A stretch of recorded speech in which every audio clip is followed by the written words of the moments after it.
Our Heavenly Father, Notre Père céleste, I want to express, if I can this morning, je veux exprimer ce matin, si je le peux, ce que je ressens dans mon cœur towards one, the holiest of holy, pour celui qui est le plus saint des saints, qui est descendu sur la terre pour racheter un pécheur comme moi. Et je suis sûr que ces prédicateurs qui sont là maintenant peuvent ressentir la même chose, que c'est par ta grâce que nous avons été faits ministres de cette alliance, que tu as donné à la race déchue d'Adam. Et nous sommes ici rassemblés ce matin, Père, dans aucun autre but, si ce n'est de savoir, et plutôt d'étudier pour savoir quelle est la volonté de Dieu et ce que nous devons faire pour rendre Christ réel aux gens de cette génération, sachant certainement qu'au jour du jugement, nous serons amenés face à face avec cette génération. Et étant des prédicateurs, nous serons des juges. Et les gens auxquels nous avons parlé et leur attitude vis-à-vis de la parole que nous leur apportons déterminera leur destinée éternelle. C'est pourquoi, Seigneur, en ce jour-là, nous serons des juges pour ou contre la génération à laquelle nous avons prêché. Père Dieu, s'il te plaît, au nom de Jésus, ne nous laisse pas dire un seul mot qui soit faux, mais puissions-nous avoir des cœurs sincères et des esprits ouverts afin de recevoir les choses qui t'appartiennent, de pouvoir aller sur nos différents champs de travail en étant mieux équipés à cause de notre rencontre avec toi ce matin. Accorde-le, Seigneur. Ne veux-tu pas venir et être notre orateur, et nos oreilles, et notre langue, et nos pensées? Que la méditation de mon cœur, les pensées de mon esprit, que tout ce qui est en moi et en mes frères et sœurs ici, puisse cela être acceptable à tes yeux, Seigneur, afin que nous soyons à tel point remplis et chargés de ton esprit, de ta présence ici, que cette salle devienne pas tellement le bâtiment dans lequel nous sommes assis, mais le bâtiment dans lequel nous vivons, qu'il devienne entièrement une nuée de la gloire de Dieu.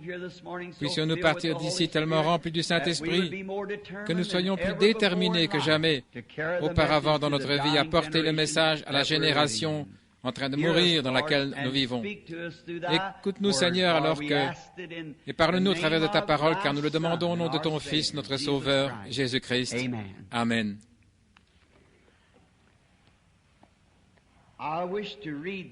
Je désire lire ce matin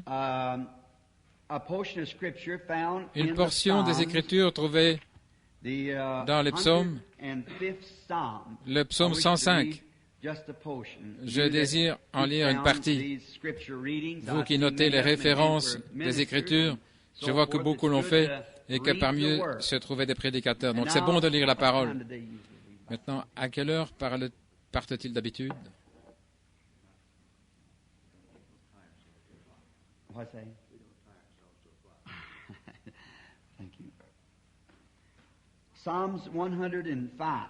Psaume 105. Rendez grâce à l'Éternel, invoquez son nom. Faites connaître ses hauts faits parmi les peuples. Chantez, chantez-lui des psaumes. Parlez de toutes ses merveilles et ses prodiges. Glorifiez-vous de son saint nom. Que le cœur de ceux qui cherchent l'Éternel se réjouisse. Cherchez l'Éternel et sa force. Cherchez sa face continuellement. Souvenez-vous des prodiges qu'il a faits, ses prodiges et les jugements de sa bouche. Vous, semences d'Abraham, ses serviteurs, enfants de Jacob, ses élus. L'Éternel est notre Dieu.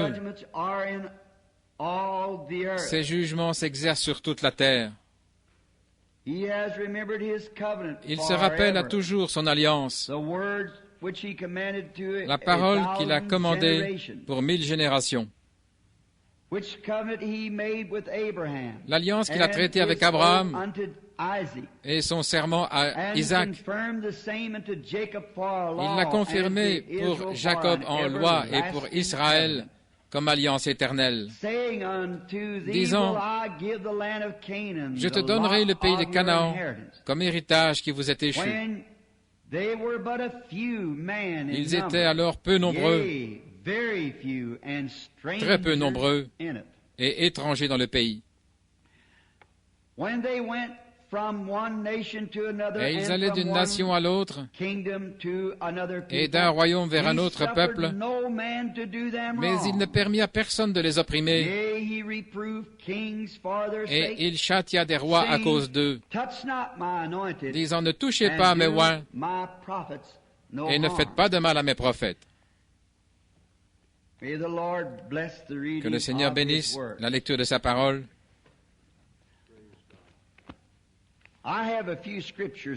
J'ai quelques passages de l'Écriture que j'ai écrits ici, auxquels je désire me référer, peut-être en cours de route.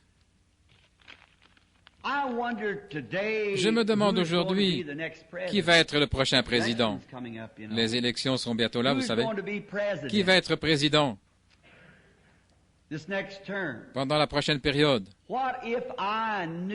Et si je le savais, il n'y en a qu'un seul qui sait cela, et c'est Dieu.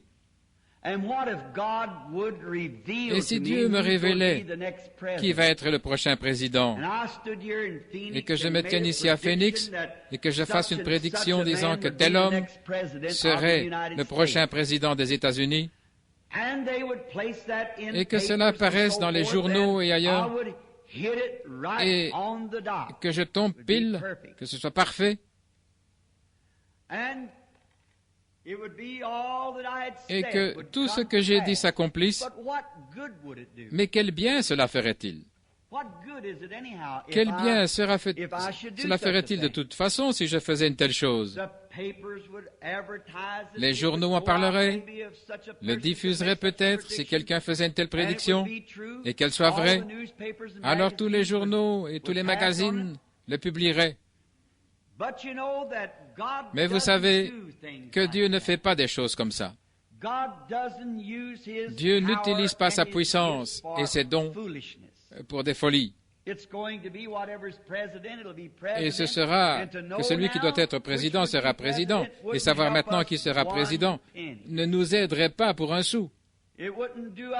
Ceci ne nous ferait pas le moindre bien de savoir qui va être président. C'est pourquoi Dieu ne fait pas des choses comme ça. Et alors si je faisais une telle prédiction, et que celle-ci s'accomplisse, et que les journaux en parlent, et les magazines, alors ce serait à ma propre gloire. Les gens diraient, « Regardez, quel grand prophète, frère Branham. Il nous a dit bien longtemps à l'avance qui serait président, et ce serait à ma gloire. » Mais Dieu ne veut pas, ça ne l'intéresse pas d'accomplir des choses à ma gloire ou à la gloire d'un autre homme. Ce qui l'intéresse, c'est d'accomplir des choses à sa gloire, quelque chose qui sera profitable. Comme Paul l'a dit, si quelqu'un parle en langue et qu'il n'y a point d'interprète, quel bien cela fait-il? Nous ne faisons que nous glorifier nous-mêmes, nous édifier nous-mêmes. Et c'est en quelque sorte en dehors de la ligne pour Dieu. Dieu veut être édifié lui-même. Et nous ne devons pas rechercher une édification personnelle, mais plutôt édifier Dieu avec tout ce que nous faisons. C'est pourquoi je crois ce matin que si je savais qui ce serait, exactement quand il serait élu, et combien il aurait de voix au-dessus ou en dessous, quoi que ce soit, ceci ne ferait pas le moindre bien de le dire. Ce serait même mieux pour moi de le taire si effectivement je le savais. Ne pas essayer de le publier, car je n'aurais pas de raison de le faire, car ceci arrivera de toute manière. Ceci ne fait pas beaucoup de différence pour nous qui sera président. Mais Dieu, lorsqu'il utilise ses dons, il les utilise pour sa propre gloire et pour la gloire de son peuple, pour la gloire de son Église, pour l'édification du corps de Christ et pour la gloire du royaume de Dieu. C'est pour cela qu'il donne ces choses-là dans son Église. C'est pour cela qu'il a des docteurs, des prophètes, des évangélistes, des pasteurs. Ils sont pour l'édification de l'Église et pour la gloire de Dieu. Et le prophète ne doit pas aller se mêler au monde et prendre un don pour en faire ce que Balaam a fait, et ainsi faire des ravages, ou chercher à en faire de l'argent, ou quelque chose. S'il est un prophète, il est censé révéler Dieu à l'Église et rester éloigné des choses du monde. Tout est pour la gloire de Dieu. Maintenant, nous avons, je crois que c'est une bonne chose pour nous, qui sommes prédicateurs, de suivre notre ordre lorsque nous voyons dans le monde des choses comme aujourd'hui. Et nous avons un ordre de Dieu, c'est de discerner les esprits, d'éprouver l'esprit. Je crois que c'est une très grande leçon pour l'Église aujourd'hui. C'est d'éprouver l'esprit de toute chose, avoir le discernement de l'esprit. Je pense que jamais, en aucun cas, nous ne devrions essayer de juger une personne par la dénomination à laquelle elle appartient ou par le groupe avec lequel elle se réunit, qu'il s'agisse de méthodistes, baptistes, presbytériens, pentecôtistes ou quoi encore. Nous ne devrions jamais juger l'homme par la dénomination à laquelle il appartient. Nous devrions toujours le juger par l'esprit qu'il a. Voyez-vous? L'esprit. Qu'il soit de la dernière pluie ou la première pluie, ou qu'il soit de la pluie intérieure ou extérieure, ou pas de pluie du tout, quoi que ce soit. Nous ne devrions jamais le juger par cela, mais par son esprit. Nous devons discerner les esprits. Observez les intentions de cet homme, ce qu'il a, ce qu'il essaie d'accomplir. Si l'homme, par un don, peu importe combien le don est grand. Maintenant, je veux faire comprendre ceci à l'Église ce matin. Bien que dans différentes dénominations, vous êtes quand même ensemble l'Église du Dieu vivant. Et voici la chose que je désire vous faire comprendre. Nous ne sommes pas vraiment divisés. Nous sommes les pierres qui sont taillées de différentes formes, toutes à la gloire de Dieu. Maintenant, en ce jour où nous vivons, il y a tellement de choses en rapport avec les dons. Il y a tellement de dons. Il y a tellement de gens qui jugent les personnes par les dons qu'elles ont. Eh bien, je crois que ces choses-là sont des dons. Je crois que ce que nous voyons arriver, ce sont des dons. Et ce sont des dons donnés par Dieu.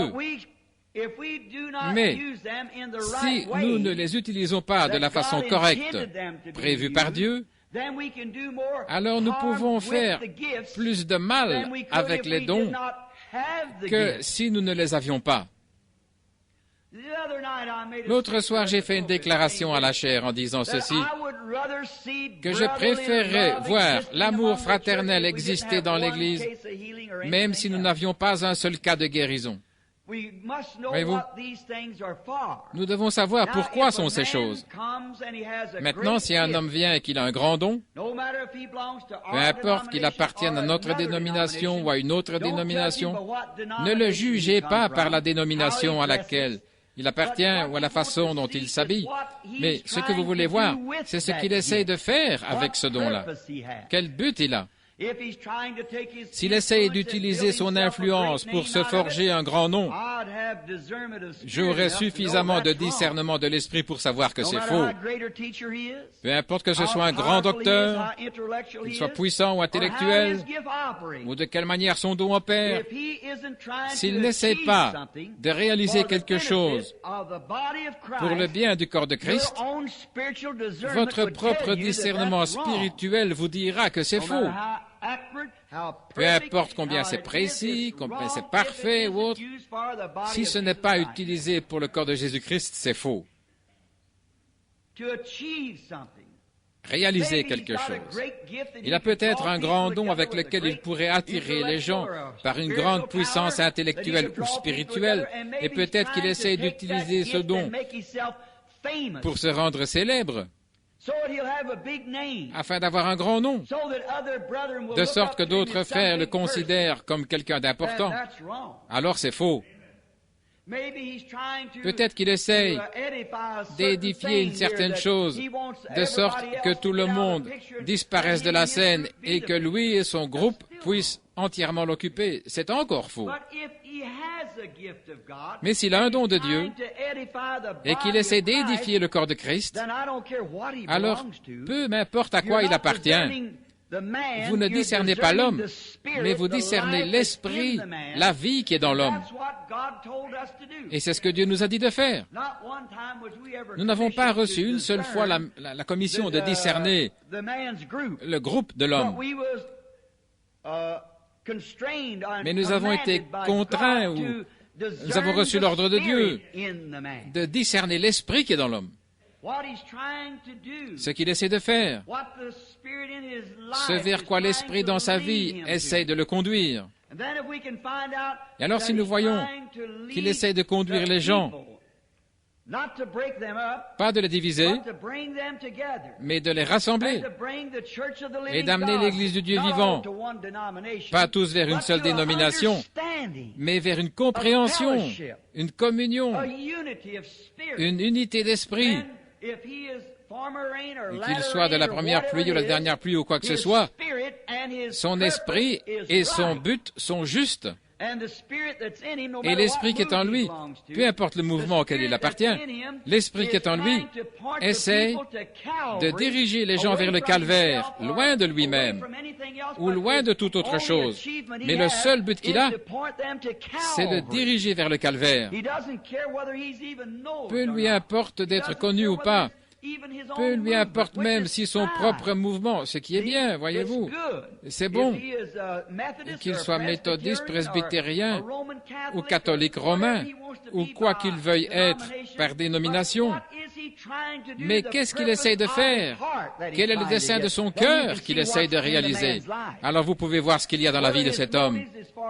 Si ses motifs sont pour sa dénomination, si c'est pour lui-même, si c'est pour des choses mondaines, si c'est pour un grand nom, pour dire, eh bien, j'ai prédit cela et c'est arrivé exactement comme ça. Maintenant, vous voyez, c'est déjà faux à ce moment-là. Mais s'il essaie d'utiliser ce que Dieu lui a donné comme docteur, comme prophète, comme voyant, un prophète du Nouveau Testament, c'est un prédicateur, nous savons tous cela. N'importe quel ministre qui est prédicateur est un prophète. Un prophète du Nouveau Testament, s'il prophétise ou prêche, non pour s'édifier lui-même et se faire un grand nom, ou pour édifier son organisation, bien qu'il devrait être dans une organisation. Mais voici, moi, sans organisation, mais prêchant que vous devriez vous y trouver. C'est juste, chaque homme devrait avoir une église où il se sente chez lui. Vous devriez avoir un endroit, non pas simplement flotter d'un endroit à l'autre, mais aller à l'église et vous l'appelez votre église, un endroit où vous payez votre dîme, un endroit où vous aidez à soutenir la cause. Faites votre choix. Mais alors, ne coupez jamais la communion avec cet autre homme parce qu'il n'appartient pas avec votre groupe, vous voyez. Discernez son esprit et voyez s'il a le même but dans le cœur. Et alors, vous avez la communion l'un avec l'autre. Vous travaillez pour une grande cause. C'est la cause de Christ. Et je crois que c'est absolument vrai. Maintenant, si nous observons les motifs et les objectifs des prophètes de l'Ancien Testament, ces hommes-là avaient un objectif, et c'était Jésus-Christ. Quelque chose leur a servi de thème central dans l'Ancien Testament, la venue du Messie. Ils ne sont pas allés faire des choses juste pour de l'argent ou la célébrité. Ils avaient une chose, ils étaient oints de l'Esprit de Dieu et ils ont prédit la venue du Messie. Et ces hommes étaient à tel point remplis de l'Esprit et qu'ils ont parfois agi comme l'Esprit qui était en eux, et ils ont parlé comme s'il s'agissait d'eux-mêmes. Regardez comment l'Esprit de Dieu a fait agir ces hommes-là. Nous prendrons par exemple Moïse, le grand prophète. Et nous verrons comment cet homme n'avait absolument aucun motif égoïste. Il aurait pu être roi d'Égypte. Il aurait pu avoir le monde sous ses pieds. Mais parce qu'il était prophète dans son cœur, il refusa d'être appelé le fils et la fille de Pharaon, choisissant plutôt de subir la persécution et les épreuves de Christ, regardant les trésors du ciel comme des trésors plus grands que ceux de l'Égypte. Il abandonna et se détacha de toute célébrité mondaine, du luxe et des choses que la vie pouvait offrir. Il dut regarder au-delà de cela. Vous voyez, il aurait pu être cela. Prenez simplement le prédicateur aujourd'hui. S'il a le baptême du Saint-Esprit, et il sait que s'il prêche cette parole, ça va diminuer sa popularité. Ça va le mettre dans une petite église quelque part, ou peut-être dans la rue. Mais il sait que quelque chose brûle dans son cœur. Il voit la venue du Seigneur. Peu lui importe d'avoir une grande église ou une petite église. Peu lui importe d'avoir la nourriture pour aujourd'hui ou pas de nourriture du tout. Peu lui importe d'avoir de bons habits ou pas de bons habits. Il est seulement soucieux d'une seule chose, et c'est précisément cette vie qui est en lui qui s'exprime. Il essaie de réaliser quelque chose pour la gloire de Dieu. Et cet homme, en faisant ainsi, va agir selon la vie même de l'Esprit qui est en lui. Me suivez-vous? Il va manifester cela. Regardez Moïse. Lorsque vint le temps pour lui, ce qu'il manifesta toute sa vie, ce fut l'Esprit de Christ, car Christ était en lui. Christ était en Moïse, avec mesure. Si nous pouvons remarquer que Moïse est né pendant un temps de persécution, on tua les enfants simplement pour pouvoir se saisir de lui exactement comme ils l'ont fait avec Jésus. Et nous voyons que lorsque les enfants d'Israël ont désobéi d'une façon telle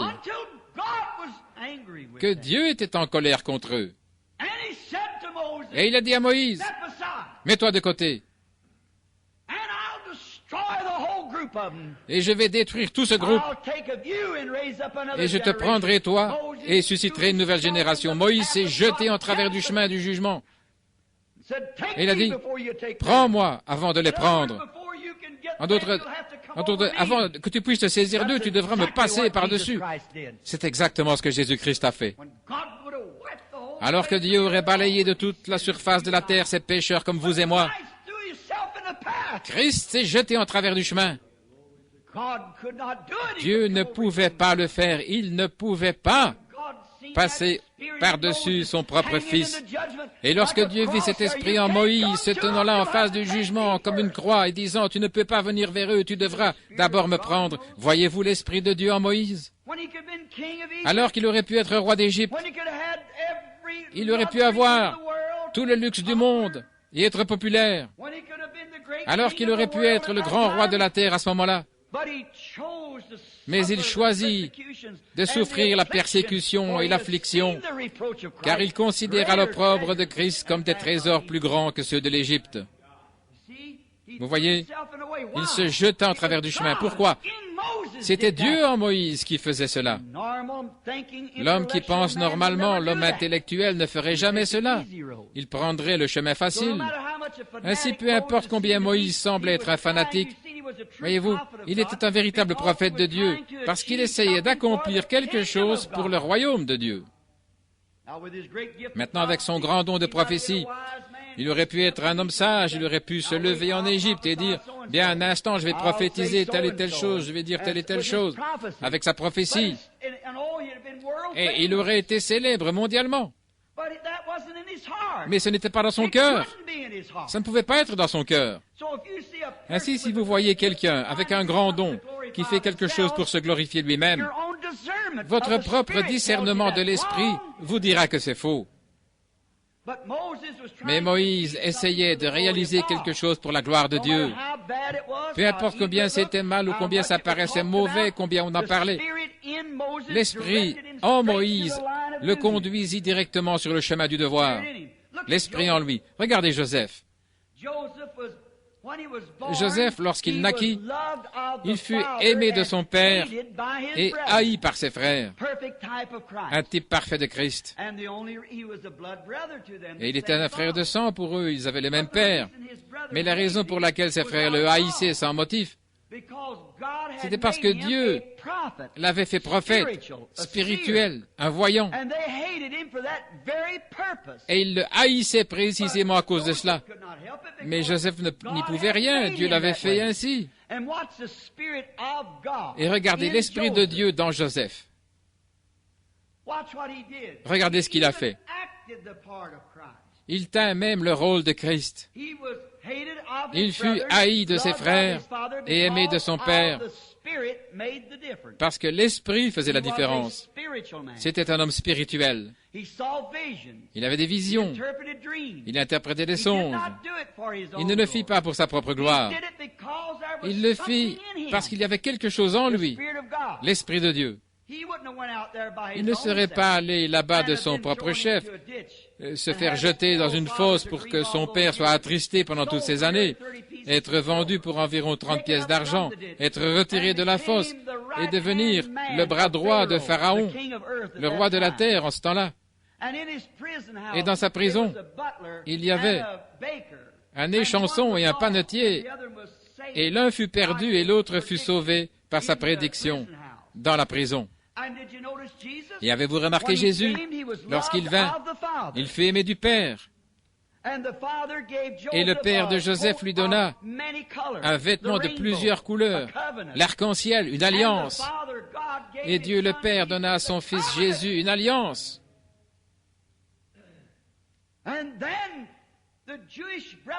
Et alors le frère juif se mit à le haïr, sans raison. Il n'avait pas de raison de le haïr. Il était spirituel et il était la parole de Dieu manifestée. Il vint pour faire la volonté du Père. Il vint pour accomplir les Écritures. Il vint leur apporter la paix. Mais ils ne le comprirent pas et ils le haïrent sans cause. Ils ne s'arrêtèrent pas pour essayer de voir ce qu'il essayait d'accomplir. Ils le jugèrent simplement parce qu'il n'était pas d'accord avec eux. Et il se fait passer pour tel et tel, il se fait Dieu. Il était Dieu. Dieu était en lui. La Bible dit que Dieu était en Christ, se manifestant au monde. Il était le Dieu de gloire, manifestant la gloire de Dieu. Regardez Moïse. Il ne pouvait s'empêcher de se jeter là. Il ne le fit pas par hypocrisie. Il le fit parce que Dieu était en lui. Et Joseph non plus ne pouvait s'empêcher d'être ce qu'il était, parce que c'était Dieu en lui qui agissait ou se manifestait au travers de l'homme. Il ne le fit jamais pour sa gloire personnelle. Tout homme, si seulement ces prêtres avaient le discernement de l'esprit, comme je vous parle ce matin, peu importe que le monde parle de lui, ils auraient cependant su, s'ils avaient regardé à la parole, s'ils avaient vu quel était son dessein, il faisait toujours cela pour glorifier le Père. Il disait, cet homme est un grand guérisseur, il a fait ces choses-là. Il a dit, je ne peux rien faire à moins que le Père me le montre. Ce n'est pas moi qui fais les œuvres. C'est le Père qui habite en moi, c'est lui qui fait les œuvres. Il n'a jamais pris la gloire pour lui-même. De même, aucun serviteur de Dieu ne prendrait la gloire pour lui-même. Aucun serviteur de Dieu non plus ne prendrait un don de Dieu ou autre chose pour essayer de se glorifier lui-même. Mais son but véritable, c'est de faire quelque chose pour la gloire de Dieu. C'est pourquoi vous voyez la même chose aujourd'hui. Nous devons avoir le discernement de l'Esprit pour voir une personne et ce qu'elle essaie de faire. Essaie-t-elle de glorifier Dieu? Essaie-t-elle de se glorifier elle-même? Maintenant, l'Esprit de Dieu, agissant dans l'homme, fait agir l'homme comme Dieu. Pas étonnant que Jésus ait dit, n'est-il pas écrit, « Vous êtes des dieux » ? Et s'ils appellent Dieu ceux à qui est venu l'Esprit de Dieu, comment pouvez-vous me condamner quand je suis le Fils de Dieu? Si vous pouviez voir l'Esprit de Dieu dans Moïse, en fait, il était Dieu. Moïse était un Dieu. Joseph était un Dieu. Les prophètes étaient des dieux. La Bible dit qu'ils l'étaient. Ils étaient des dieux parce qu'ils s'étaient tellement abandonnés à l'Esprit de Dieu qu'ils travaillaient pour la gloire de Dieu. Et lorsqu'un homme est tellement loin de l'Esprit,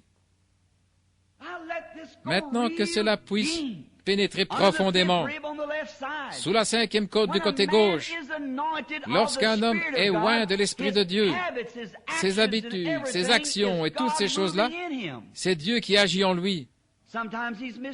Parfois, il est mal jugé. Regardez David au psaume 23. Il s'est écrié, « Mon Dieu, pourquoi m'as-tu abandonné ?» Comme si c'était lui. Comme s'il s'agissait de David. « Tous ceux qui passent près de moi ouvrent la bouche. » Ils étaient à tel point loin de Dieu. Il était si parfaitement soumis à Dieu. Et l'onction était à tel point sur lui que lorsqu'il cria par l'Esprit de Dieu, si quelqu'un s'était trouvé là, il aurait dit, « Mais regardez, il pense que les gens sont en train d'ouvrir la bouche contre lui. Pourquoi Dieu l'a-t-il abandonné? » Ce n'était pas David. C'était l'Esprit qui criait à travers David. « Mon Dieu, pourquoi m'as-tu abandonné? Tous mes os me regardent. Ils ont percé mes mains et mes pieds. » Quelqu'un aurait pu dire, écoutez donc cet hypocrite-là. Qui sont les mains et les pieds percés? Ça, c'est l'intellectuel. Mais celui qui avait le discernement de l'Esprit savait que c'était l'Esprit de Dieu en lui qui criait. Lorsqu'un homme est loin de l'Esprit de Dieu, il a l'action de Dieu. Et l'action de Dieu n'est jamais de nous diviser. L'action de Dieu, c'est de nous attirer ensemble, car nous sommes un en Christ Jésus. Et le but de Dieu, c'est de nous réunir. Aimez-vous les uns les autres. Maintenant, ce grand prophète, nous voyons l'Esprit agissant en eux. Jésus les a appelés des dieux. Il a dit qu'ils étaient des dieux. Maintenant, l'Esprit est venu à eux avec mesure. Mais lorsqu'il est venu sur ce Jésus qui était le Fils de Dieu, il est venu sur lui sans mesure. La plénitude de la divinité habitait corporellement en lui, car il était l'exemple parfait. Il était le Dieu de la gloire, manifestant la gloire de Dieu aux gens. Dieu en lui, allant ça et là. Regardez sa vie, tout l'Ancien Testament. Il était le thème de l'Ancien Testament. Tous les vieux prophètes de l'Ancien Testament ont crié, non pour eux-mêmes, ils ont crié sous l'Esprit de Dieu, qui les faisait agir comme Dieu à tel point qu'on les appelait Dieu. Et ensuite, la plénitude de cet esprit fut manifestée en Jésus-Christ. Regardez David. Lorsqu'il fut détrôné en tant que roi d'Israël, rejeté par son propre peuple, gravissant le mont des Oliviers au nord de Jérusalem, et il regarda en direction de la ville et pleura parce qu'il était rejeté. Qu'était-ce? C'était l'Esprit de Christ. 500 ans plus tard, le Fils de David, Jésus, s'assit sur la même montagne et regarda la ville en tant que roi rejeté, et il cria, « Jérusalem, Jérusalem, combien de fois ai-je voulu vous rassembler, vos différentes dénominations, etc., comme une poule rassemble ses poussins, mais vous ne l'avez pas voulu. Combien de fois ai-je voulu le faire? » Maintenant, le même esprit qui était en David et qui fut manifesté dans la plénitude en Christ est dans l'Église aujourd'hui, criant aux gens, « Combien de fois ai-je voulu vous rassembler ?» Et lorsque vous voyez des séparations et des différences, et la fraternité brisée, et la vie chrétienne l'un contre l'autre, alors cela fait que l'Esprit de Dieu dans votre cœur s'écrie. Vous essayez de réaliser quelque chose. Un véritable prophète de Dieu, un véritable docteur, essaie d'amener l'Église dans une unité d'esprit, afin qu'il puisse reconnaître Dieu, essayant de réaliser cela, quelle que soit la dénomination à laquelle ils appartiennent ou ce qu'il en est. Nous avons le discernement d'esprit pour discerner l'esprit qui est dans l'homme pour voir si c'est l'esprit de Dieu ou pas. Maintenant, nous voyons, lorsqu'il était sur la terre, il allait ça et là faisant du bien. Et j'ai remarqué autre chose qui m'est venu à l'esprit. Avez-vous remarqué, lorsque David fut rejeté comme roi, il sortit de la ville et un petit benjamite, qui était censé être un frère pour lui, il aurait dû être attristé parce qu'il était rejeté. Et c'était un homme estropié. Et il se traînait là avec son infirmité, jetant de la terre contre David, et lui disant toutes sortes d'injures et le maudissant au nom du Seigneur. Maudissant le roi David au nom du Seigneur, ce petit benjamite estropié. Regardez l'Esprit de Dieu et l'Esprit du diable à l'œuvre. Maintenant, si vous remarquez, il était estropié. Cela représente l'infirmité spirituelle des gens aujourd'hui qui se moquent de l'authentique Esprit de Dieu en Christ qui se manifeste. C'était l'Esprit de Christ dans David rejeté en tant que roi. Et aujourd'hui, lorsque les gens se moquent des personnes qui ont reçu le Saint-Esprit et qui essayent de réaliser quelque chose pour réunir les méthodistes et les pentecôtistes et les baptistes, les pentecôtistes, les presbytériens et tous, et former une unité, un corps de Christ, et qu'ils voient l'Esprit se manifester, ils disent « Oh, regardez, c'est un pentecôtiste. Qu'il s'en aille. » J'en connais un qui est parti avec la femme d'un autre. Je sais que celui-ci s'est enivré, que celui-ci fait ceci, cela, tout ça. Mais ils sont assez grands pour cacher leurs propres affaires. Ils peuvent les cacher. Mais David fut exposé. Pourquoi? Il avait l'Esprit de Christ en lui. Et ce garde a dit, « Vais-je couper la tête de ce chien qui ose maudire mon roi? » Regardez l'Esprit de Christ en David. Laisse-le tranquille, car le Seigneur lui a dit de me maudire. Saisissez-vous cela? Laissez-le tranquille. Le Seigneur lui a dit de me maudire. Au lieu de ça, aujourd'hui, nous voulons lever le poing et nous battre contre lui, voyez-vous, lui couper la tête. Oui, faites-le sortir, il n'est pas des nôtres. Laissez-le tranquille. Le Seigneur lui a dit de me maudire. Ce petit estropié qui courait là, jetant de la terre contre David. Et c'est ce qu'ils font aujourd'hui contre l'Esprit de Christ. C'est une bande de 5 comédiens. C'est une bande de ceci. Ce sont des minables. La guérison divine, ça n'existe pas. Les anges, ça n'existe pas. Les prophètes, ça n'existe pas. Toutes ces choses. Le temps des miracles est passé. Jetant de la terre. Mais laissez-les tranquilles. Mais lorsque David revint en puissance, alléluia, lorsqu'il revint en tant que roi absolu d'Israël, ne vous inquiétez pas, ce Jésus dont nous avons l'Esprit aujourd'hui, qui a rempli son rôle, reviendra dans un corps physique, la seconde fois, dans la gloire, la puissance et la majesté. Et ce petit homme qui jetait de la terre tomba sur sa face et implora grâce. Laissez-le tranquille. L'Esprit de Christ en nous. Ne l'excommuniez pas. Souvenons-nous que toutes ces choses doivent s'accomplir. Nous avons une chose à faire, c'est d'aller de l'avant. Dieu a promis qu'il ferait concourir toutes choses au bien de ceux qu'il aime. Gardons le discernement de l'Esprit. Gardons l'objectif juste. Nous sommes ici pour servir Dieu, chacun fraternisant, allant de l'avant et servant Dieu. Si l'homme a le mauvais objectif, alors qu'arrivera-t-il? Maintenant, nous découvrons que l'Esprit de Dieu était en lui. Tous les anciens prophètes ont parlé de lui. Tous les esprits, en partie, chaque petite partie, ne se glorifiaient pas elles-mêmes. Les vrais prophètes, tous les vrais prophètes le manifestaient lui. Ils parlaient de lui. et tout ce qu'ils ont dit s'est accompli en lui, montrant que c'était l'Esprit de Dieu en eux.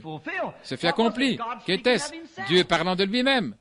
Voyez-vous, Dieu se manifestant au travers de ses prophètes, sans se glorifier qui sera le prochain président et ceci, cela, il vous tape sur la tête. Et nous qui t'a tapé, nous te croirons. Ce n'est pas ça. C'est quelque chose pour manifester Dieu. Ce n'est pas quelque chose pour faire de frère Weathers ici, ou frère Shores, ou frère un tel là-bas, un grand homme, et de le faire plus grand que les autres hommes de son groupe, ou de faire de lui le plus grand homme de Phoenix. Ce n'est pas pour faire de William Branham quelque chose de grand. Mais à quoi? Ce n'est pas pour faire d'Oral Roberts quelque chose de grand, ou Billy Graham. Mais ce sont les cœurs. Nous essayons de réaliser quelque chose pour le royaume de Dieu. C'est manifester Dieu. Tous les dons et toutes ces choses-là ne servent pas à rendre quelqu'un plus grand que l'autre. Cela nous fait simplement travailler ensemble pour le perfectionnement du corps, pour nous réunir comme un seul peuple, comme un peuple de Dieu. Mais lorsque vous ne dites pas, laissez-les simplement tranquilles. Quelqu'un doit le faire. Mais attendez jusqu'à ce que Jésus vienne en puissance. Maintenant, nous voyons tous ces prophètes qui parlaient. Chacun d'entre eux glorifiait Dieu et le futur Messie. Et lorsqu'ils sont entrés dans l'Esprit, ils ont agi et parlé et ont vécu exactement comme le Messie. Et si ceci est arrivé de ce côté-là de la croix, parlant de sa venue, combien plus ceci arrivera-t-il après sa venue, lorsque l'Esprit du Messie sera placé dans l'Église pour agir, faire, travailler et vivre comme le Messie? C'est l'Esprit de Dieu. Discernez cet Esprit. Voyez s'il est de Dieu ou pas. Voyez si celui agit comme lui. Voyez si vos émotions, si quelqu'un vous fait des histoires et éclabousse votre fille et vous savez que vous êtes tout ce qu'il y a de plus innocent et vous savez que vous avez l'Esprit de Dieu. Alors n'essayez pas de vous séparer. N'essayez pas d'agir avec mesquinerie envers eux. Ne les maudissez pas. Allez simplement de l'avant, sachant que Dieu a fait ceci simplement pour vous tester, voir comment vous allez prendre la chose.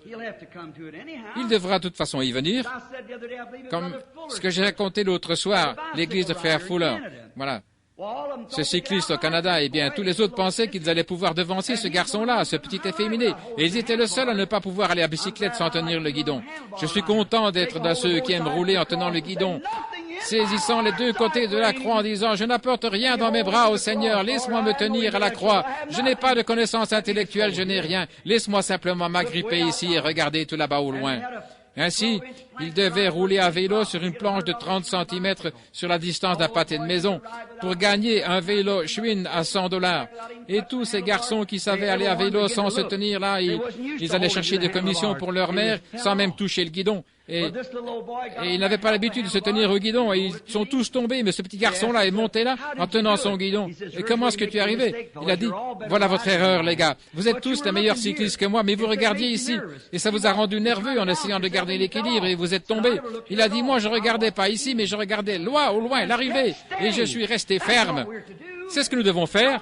Ne regardez pas ces petites choses maintenant. Est-ce que celui-là, il fait, mais quelle est la fin? Et restez ferme. Christ vient. Observez la fin et restez ferme.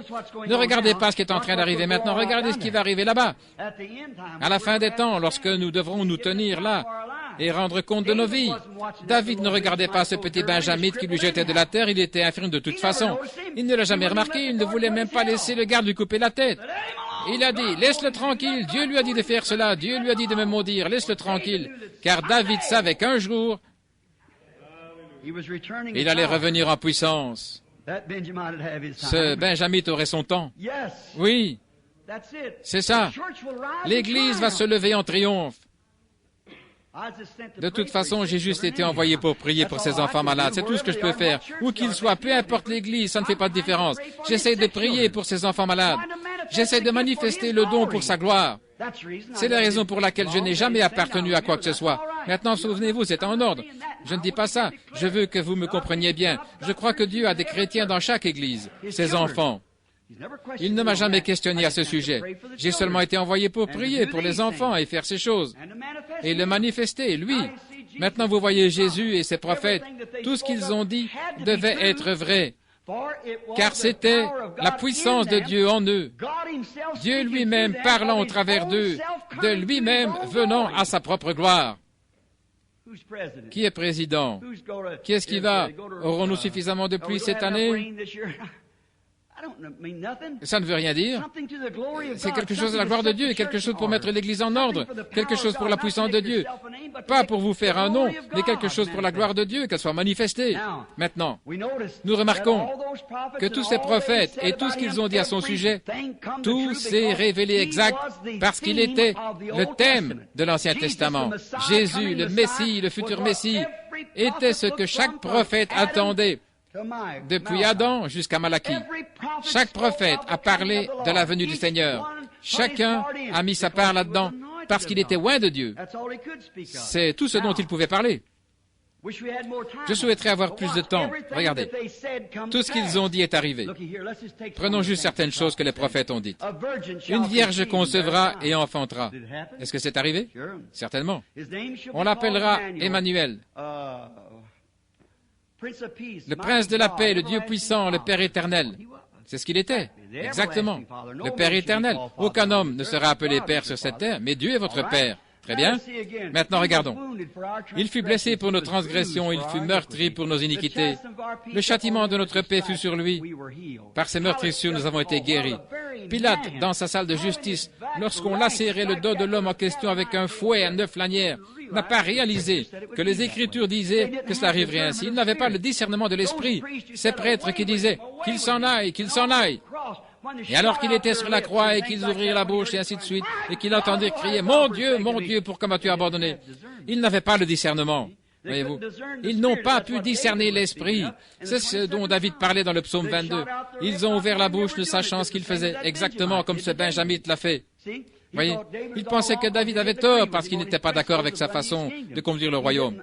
Il n'a pas compris que c'était l'Esprit de Dieu en David. C'est là que nous devons discerner aujourd'hui l'esprit d'un homme. Qu'essaie-t-il de faire? Quel est son but? Pas à quel groupe il appartient, ou ceci ou cela.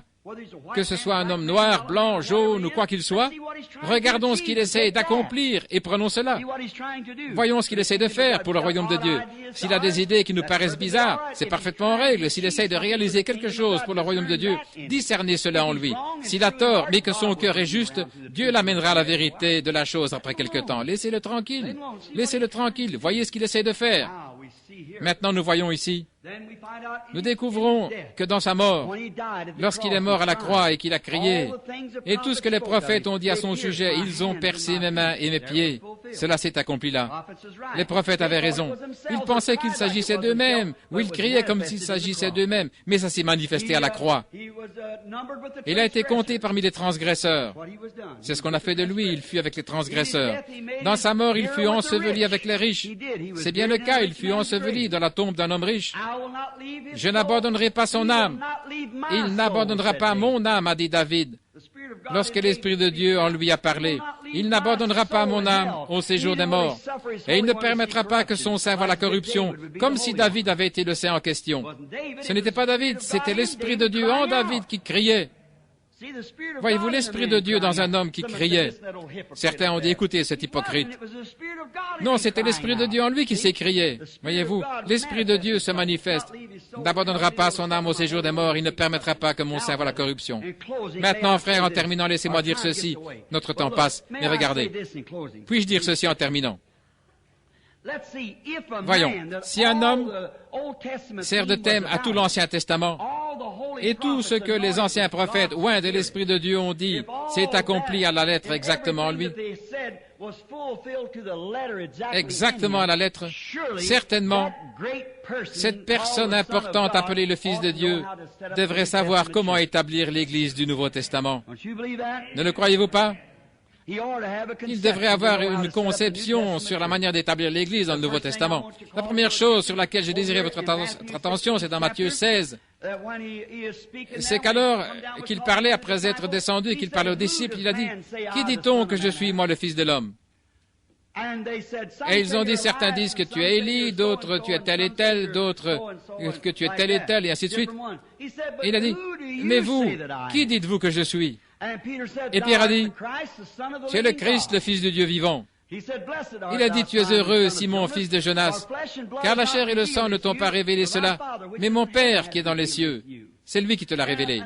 Et je te dis que tu es Simon, ou Pierre, et sur cette pierre, je bâtirai mon Église, et les portes de l'enfer ne pourront prévaloir contre elle. » Là, on parle de l'Église. Maintenant, observez bien. Et si j'ai tort, que Dieu me pardonne, et vous pardonnez-moi. Maintenant, l'Église catholique dit que c'était une pierre qui se trouvait là, Pierre, et que c'est sur Pierre qu'il a bâti l'Église. Eh bien, nous savons que c'est faux. Nous, protestants, nous ne sommes pas d'accord avec ça. Et nous, protestants, nous avons dit, c'est sur lui-même qu'il a bâti l'Église, lui-même. Mais remarquez, je vais être en désaccord avec cela, amicalement. Ce n'était pas cela. Mais c'était sur la révélation spirituelle de lui-même. Voyez-vous? La chair et le sang, vous ne l'avez jamais appris dans un séminaire, aussi bon qu'il soit. Vous ne l'avez jamais appris dans le credo d'une église, aussi bon qu'il soit. C'est en règle. Mais la chair et le sang ne vous l'ont pas révélé.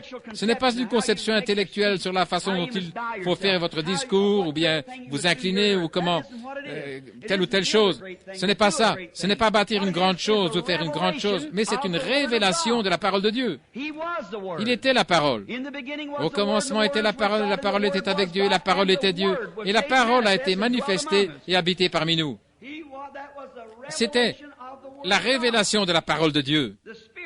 L'Esprit en Pierre, révélant par une révélation spirituelle qu'il était le Fils de Dieu manifesté. Le Dieu de gloire manifestant la gloire de Dieu. Sur cette pierre, sur ce roc, la révélation spirituelle de la parole. Je bâtirai mon Église. Pourquoi? Si ces prophètes au service de Dieu parlaient par le Saint-Esprit que c'était le Fils de Dieu, le même esprit de ce côté-ci révèle à nouveau la même chose. Voyez-vous cela? La chair et le sang, vous ne pouvez l'apprendre dans un séminaire. Vous apprenez, vous recevez votre doctorat en théologie ou en philosophie. Ces choses sont bonnes, je souhaiterais les avoir, c'est vrai. Mais cependant, c'est pas ça. Vous n'avez pas besoin de l'avoir, pourtant c'est bien de l'avoir. Vous pouvez être ceci plus. Mais si vous devez vous débarrasser du plus, alors prenez ceci. Ceci, c'est cela. Si ceci n'est pas cela, laissez-moi avoir ceci de toute manière, je veux ceci. Ceci, la chair et le sang ne t'ont pas révélé cela. Vous ne l'avez jamais appris en suivant la filière scolaire. Vous ne l'avez jamais appris en suivant la filière dénominationnelle. Ces choses sont bonnes, l'instruction, les dénominations sont bonnes. C'est une partie de cela, mais les gens s'appuient trop là-dessus et ils laissent le côté discernement spirituel dehors, voyez-vous. La chair et le sang ne t'ont pas révélé cela, mais mon Père qui est dans le ciel te l'a révélé. Et sur ce roc, je bâtirai mon Église, et les portes de l'enfer ne prévaudront point contre elle. Elles ne pourront jamais prévaloir. Cela montrerait qu'elles s'y opposeraient. Maintenant, observez et voyez contre quoi sont les portes de l'enfer. Elles ne sont pas contre les dénominations. Le gouvernement reconnaît cela. Ce n'est pas cela. Le monde reconnaît nos dénominations, toutes. En tant que citoyens américains, nous avons chacun le droit d'avoir des dénominations. Ce qui est bien, nous apprécions cela. Mais ce n'est pas contre cela que sont les portes de l'enfer. Elles sont contre la révélation spirituelle de Christ étant ici maintenant, le même hier, aujourd'hui et pour toujours. C'est là contre qu'elles sont. Les portes de l'enfer seront contre cela, mais elles ne prévaudront jamais. Vous y voilà. Le discernement spirituel. Peu importe qui c'est mon frère aussi longtemps qu'il poursuit le même but que moi. Qu'il soit prophète, qu'il soit pasteur, qu'il soit diacre, qu'il soit ceci ou cela. Que Dieu l'honore d'une manière ou l'autre, peu importe ce que c'est, qu'il me déshonore, quoi qu'il veuille faire malgré tout, c'est mon frère. Nous travaillons pour la même chose, nous envoyons toutes nos œuvres dans le même royaume là-bas. Il travaille pour la même chose que moi. Le discernement spirituel, la révélation spirituelle de Dieu. Regardez, si vous voulez. L'autre soir, j'ai prêché quelque part, peut-être là-bas. Ce n'était pas ainsi au commencement. Nous devons revenir au début pour trouver notre texte maintenant un instant. Au commencement, il y avait Caïn, intellectuel. Il a bâti une belle église. Nous pourrions dire, il a bâti un bel autel, il a offert un sacrifice, il a prié, sincère, il a rendu grâce, il a payé sa dîme, tout aussi religieux qu'Abel.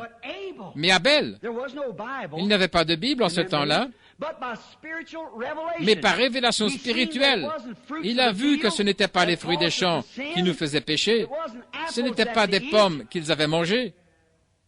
Voyez-vous, ce n'étaient pas des pommes, La révélation lui a dit cela. Et ce n'était pas des fruits qu'il avait fait sortir de là, c'était la vie.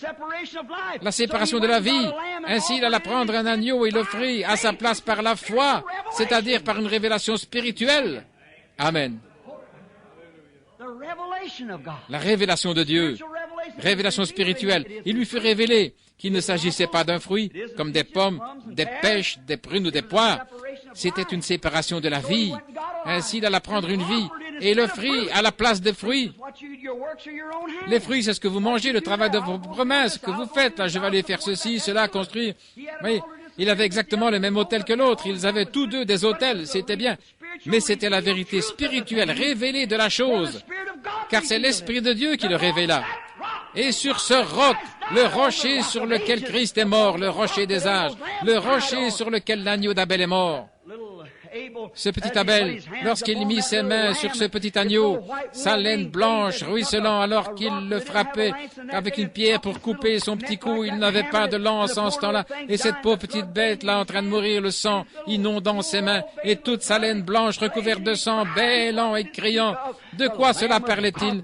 L'agneau de Dieu, quelques 4000 ans plus tard, révélé spirituellement, que l'Église a rejeté, et les gens l'appelèrent Belzébul et un démon, parce que tous les prophètes en avaient parlé. Ils ont rejeté les prophètes. Il dit, « Oh, vous avez bâti leur sépulcre et vous les avez mis dedans. Les murs blanchis, leur dit-il, sans discernement spirituel, ne sachant pas que c'était l'agneau de Dieu, qu'il était censé être ainsi, agir ainsi, parce qu'il accomplissait la parole de Dieu. Et l'Église du Saint-Esprit aujourd'hui, agissant comme elle le fait, faisant les choses qu'elle fait, elle accomplit la parole de Dieu. Voyez-vous, le jour de la Pentecôte, Pierre a dit, « Ceci est cela. » Et il a dit, « Ceci est pour vous et vos enfants, et pour tous ceux qui sont au loin, en aussi grand nombre que notre Seigneur les appellera. » Ces mêmes prophètes inspirés ont dit que la lumière du soir brillerait, que la première pluie et la dernière pluie tomberaient ensemble comme au jour de la grâce. Regardez qu'est-ce que c'est. La première pluie vient et la dernière pluie est en retard. Et alors elles se chevauchent, elles sont ensemble. La première et la dernière pluie sont ensemble. Le Saint-Esprit manifesté par la puissance et la résurrection de Jésus-Christ. Vous y voilà. Venons ensemble. La première, la grâce de Dieu, il a dit ce qui arriva du temps de Noé, sa grâce était patiente. Il est là aujourd'hui, patient, un recouvrement. Cela réunit un nuage d'autrefois et un nuage d'aujourd'hui. La première pluie vient premièrement, la première pluie que nous avons eue, maintenant vient la dernière pluie. La première pluie venant par-dessus, la dernière pluie, l'Est et l'Ouest se rencontrant, les deux pluies tombant ensemble, la guérison divine plus l'ange du Seigneur révélant le secret des cœurs et accomplissant tout. Oh, les authentiques enfants de Dieu qui sont véritablement nés devraient voir cela. Vous y voilà, l'Esprit qui révèle. La révélation, c'est là-dessus que Jésus a dit que l'Église serait bâtie. Quelqu'un pourrait se lever et dire, « Oh, bien sûr, nous, les intels, nous sommes bâtis là-dessus. » Prenons sa parole un petit peu plus loin. La dernière commission qu'il a donnée à son Église, « Allez par tout le monde et prêchez la bonne nouvelle à toute la création. » Tout le monde. Combien de temps? Tout le monde. À combien de personnes? À toute la création. Celui qui croira et sera baptisé, pas l'Église, mais celui, le pronom personnel, celui, l'individu qui croira. Comme David Duplessis le disait au sujet des petits-enfants, il n'a pas de petits-enfants dans le royaume de Dieu, il a des enfants. Votre père était pentecôtiste, si vous venez simplement à cette église, à l'angle de cette rue et de la rue Garfield, que celui qui a reçu le Saint-Esprit vous fait entrer comme un petit-fils, vous avez tort. Dieu doit se révéler lui-même à vous. Et personne ne peut appeler Jésus le Christ par une conception intellectuelle. Aucun homme ne peut appeler Jésus le Christ parce qu'il regrette ses péchés et vient se repentir. Aucun homme ne peut appeler Jésus le Christ si ce n'est par la révélation du Saint-Esprit qui lui fait savoir, sur ce roc je bâtirai mon église et les portes de l'enfer ne prévaudront jamais contre elle. Voilà la révélation. Voilà la chose sur laquelle il a bâti son église. Qui l'a fait? Pierre. Non. Qui l'a fait? Christ a dit, la révélation de Dieu, le Saint-Esprit vous l'apportera. Encore un peu de temps et je vous quitterai, mais je prierai le Père et il vous enverra le Consolateur. Il vous rappellerait ces choses. Est-ce juste? Qu'est-ce qu'il fait ce matin? Et il fera quoi? Et il vous montrera les choses à venir. Le Saint-Esprit dans l'Église, dans les derniers jours. Maintenant, vous dites, frère, alléluia, c'est mon Église. Attendez une minute. Jésus a dit, à ceci, tous connaîtront que vous êtes mes disciples. Saint Jean 13, 35. À ceci, tous connaîtront que vous êtes mes disciples si vous avez de l'amour les uns pour les autres. La vérité révélée par l'Esprit du royaume de Dieu à venir. Regardons là-bas la fin, voyons ce dont les prophètes ont parlé, et voyons ce dont Jésus a parlé, et voici le même Saint-Esprit en vous qui crie à nouveau, c'est juste, qu'est-ce que c'est? C'est la vérité spirituelle, révélée. J'aime mon frère. Peu importe où ils vont à l'église, qu'ils soient de la première, dernière pluie ou d'aucune pluie du tout, aussi longtemps qu'ils sont dans le corps de Christ, essayant de réaliser quelque chose, non pas quelque chose dans un certain but pour se manifester soi-même sur la terre, mais comme but le royaume de Dieu et la gloire de sa venue pour révéler et faire connaître sa proche apparition. Maintenant, pour terminer, nous voulons penser à ceci. Sur ce roc, je bâtirai mon église. C'est correct. Et ensuite, nous découvrons plus loin, dans Jean 14,7, il a dit ceci. Les œuvres que je fais, vous les ferez aussi. Les œuvres que je fais. Quelles œuvres a-t-il faites pour se faire connaître? Vous vous souvenez de Pierre, n'est-ce pas? Nous en avons parlé, de Philippe, de la femme au puits, prédisant qu'il ne fallait pas aller vers les nations, mais que ceci arriverait dans les derniers jours, comme il a dit. Ce qui arrivera du temps de Sodome arrivera pareillement à l'avènement du Fils de l'homme. Voici une révélation qui est écrite sous forme de mystère comme ceci pour le monde extérieur qui ne sait rien à ce sujet. Mais vous, mes précieux frères, vous, mes précieuses sœurs, vous n'êtes pas les enfants des ténèbres, vous n'êtes pas des enfants de la nuit, mais vous êtes des enfants de la lumière, marchant dans la lumière, comme lui-même est dans la lumière, alors que nous sommes mutuellement en communion, tandis que le sang de Jésus-Christ, le Fils de Dieu, nous purifie de tous nos péchés. Vous y voilà, les serviteurs du Seigneur.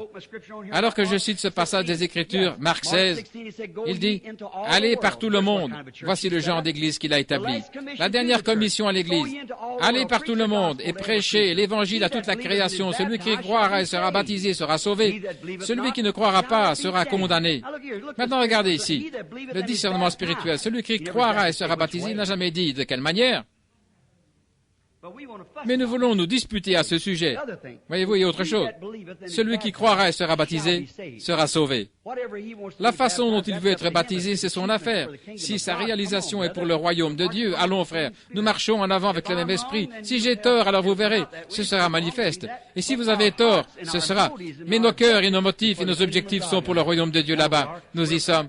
Nous indiquons la direction du calvaire. Moi et mes idées, eh bien, je n'ai pas un frère qui aime la tarte aux cerises comme moi, mais nous sommes frères, voyez-vous. Aucun n'aime chasser et pêcher comme moi, mais nous sommes frères. Voyez-vous ce que je veux dire?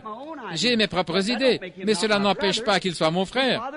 Son père est mon père, sa famille est ma famille. Vous y voilà, les patriarches étaient tous différents les uns des autres, mais ils avaient le même père, et tout cela devait concourir pour une chose, mais ils ont rejeté le principal là-dedans, parce qu'il était spirituel. Voyez-vous, frère? Voyez-vous ce dont je vais parler? Maintenant, remarquez pour terminer. Allez par tout le monde et prêchez l'évangile à toute la création. Celui qui croira et sera baptisé sera sauvé. Et voici les miracles qui accompagneront ceux qui auront cru. En mon nom, ils chasseront les démons. Ils parleront de nouvelles langues. Qu'est-ce que c'est? Une révélation spirituelle. Voyez-vous, ils parleront de nouvelles langues et ils saisiront des serpents. S'ils boivent quelques breuvages mortels, il ne leur fera point de mal. Ils imposeront les mains aux malades et ils seront guéris. Voilà ce qu'était la nouvelle Église. C'est le genre d'Église que ferait Jésus-Christ, lui, le grand personnage qu'avait annoncé tous ses prophètes. Nous découvrons que son esprit est venu ici et a prédit que son esprit dans les gens reviendrait et ferait les mêmes choses que lui. Puis-je terminer ceci? J'ai encore une douzaine d'écritures ici, mais nous n'avons pas le temps. Écoutez ceci. Puis-je terminer en disant ceci? Chaque authentique prophète du Seigneur né de nouveau, prédicateur, moniteur d'école du dimanche, voyant, apôtre, missionnaire, quoi qu'il soit, son cœur entier résolu, tout son cœur. Et il est à tel point rempli et oint de l'Esprit de Dieu, tellement oint, quelle que soit sa fonction, qu'elle consiste à prêcher ou enseigner, évangéliser ou avoir des visions, quoi que ce soit, qu'il fera cela pour le royaume de Dieu. Et l'Esprit de Dieu parlera au travers de cet homme et manifestera que c'est le royaume de Dieu.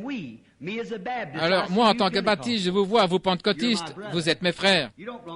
Vous n'appartenez pas à l'église baptiste, j'y ai appartenu. C'est la seule église à laquelle j'ai appartenu, l'église baptiste. Mais ceci n'est pas un obstacle pour moi. Je vois que l'Esprit de Dieu est avec vous. Je vois ce que vous essayez de faire.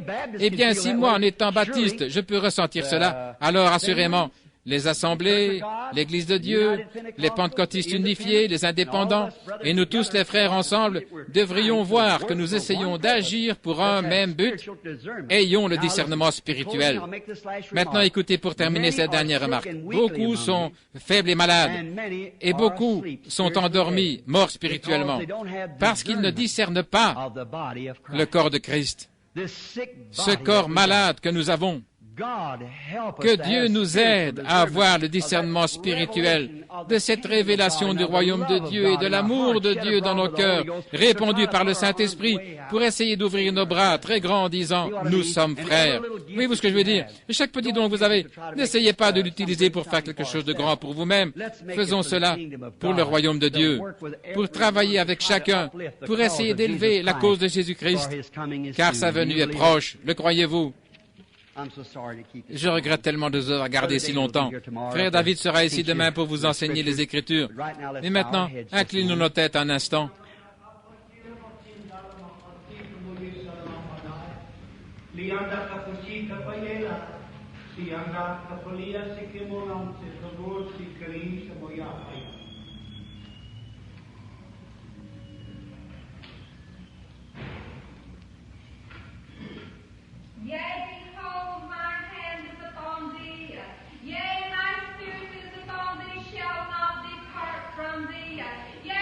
Praise God.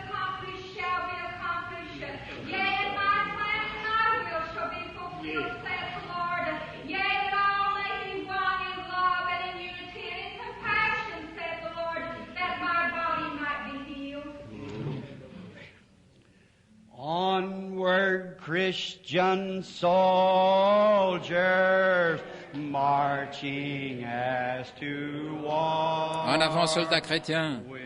The cross of Jesus, en route pour le combat avec la croix de Jésus qui va devant nous.